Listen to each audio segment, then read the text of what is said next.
All right, need to move my stitch markers out of my way. Okay, so here I am finishing row 2. So I'm going to finish with the half doubles.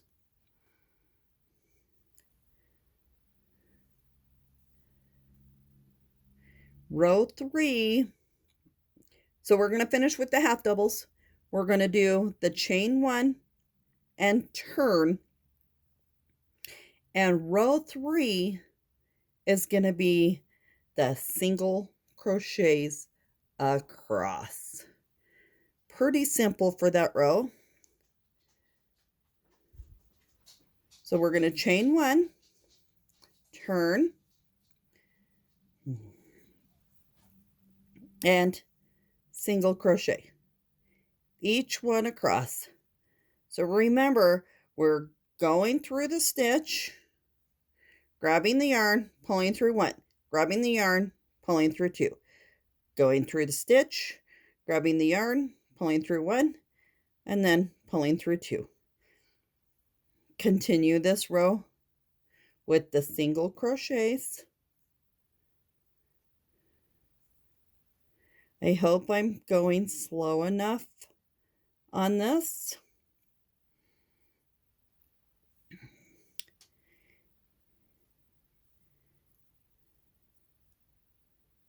I hope it's easy enough for you to follow.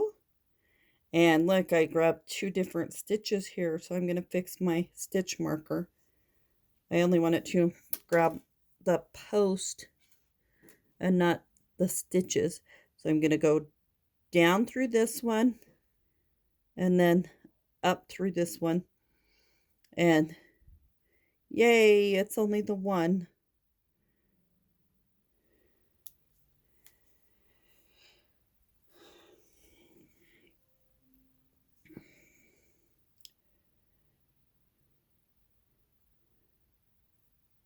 Nope.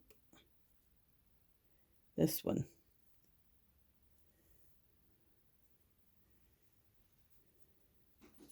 If a string is easier for you to use, then all means do it. Stitch markers don't cost that much. And look, I screwed up. I started doing half doubles. So rip that out. Go back to your singles. It's an easy fix.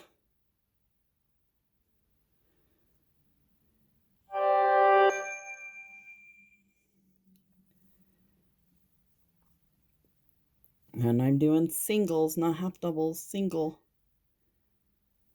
Rhonda, single.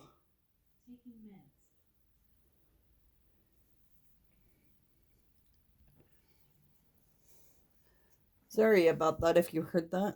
That's a reminder for me to take my meds. So just single across this row.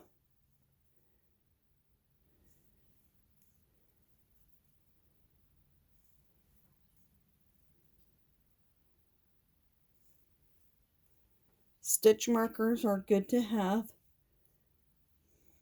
to help count,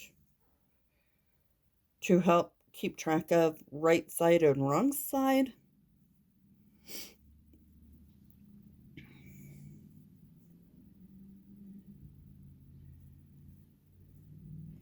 To,